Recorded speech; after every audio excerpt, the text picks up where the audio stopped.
Let me turn it off for another second or two. And let me now flip it back on. Now that 6 isn't inverted. That's so very strange. Okay. Let me wait a little bit more. So we're just going to wait a little bit more time and try to think about what that could mean, that corruption is sort of always in the same spots. Oh, wait. This changed from a 6 to a 7? How weird. How deeply, profoundly weird is that? I don't understand what's going on here. Just to make sure it's not a problem with the motherboard itself, I tried a working language card. This ACE language card, 16K card, appears to be basically a clone of it. Just same schematic, different layout, more or less. So this may be foolhardy, but what I'm going to try now is taking the TTL chips and swapping the ones from the good card in for the ones in the bad card. I wish I had more of a clue of where to actually start, rather than just swapping them all. I might just swap them all, start from there. Okay, so I took all of the logic chips out of the working language card and put them in the non-working 16K card. Although I was wrong, they're not exactly the same design. The Apple original has a ROM chip here that's not on the 16K version by Ace Electronics. There's also an extra 74LS00. There's an LS244 here. I'm pretty sure I have another one of these kicking around in my office, and I'll leave this here for now and then test it. Okay, so I replaced this LS00 with one that was in my office. Let's plug it in and see what happens. Okay, moment of truth. Ha ha ha! Yes! Okay, so it looks like it wasn't the memory. I'm going to suggest to the retroTECH people in the library that they go ahead and keep the new memory chips in here, and I'll give them the old memory chips back, which are probably still good, and they could use that maybe in some future repair on something else down the line. But having fresh chips in this is probably good for its longevity. So which chip was bad? Okay, this is going to be tedious. What I'm going to do is I'm going to replace the chips with the original chips from this card until it stops working. And I'll start with this 00 over here. Okay, the original 00 is back in. Works. Okay, let me go more at a time. So I replaced the 175 and 08 with the originals. Oh! Okay, the problem's back. Okay, so let's figure out which one of those is the problem. Okay, so I swapped in a new 175, or I should say from the working board. So let's see if the 08 is the problem. Okay. Oh, it boots. So it looks like the 175 was the problem.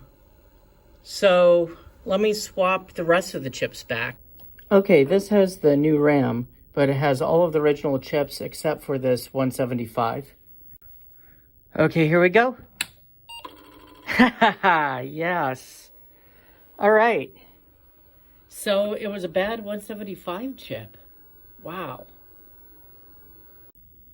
Okay, and just as an insanity check, this is my personal language card that worked with the non-working 175 chip in it.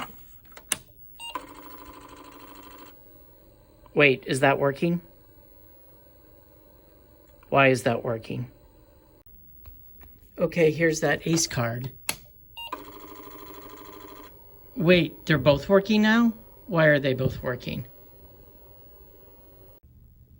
Okay, I have a new hypothesis. Just for fun, let me swap the 175s back so it will have its original 175 back in the slot.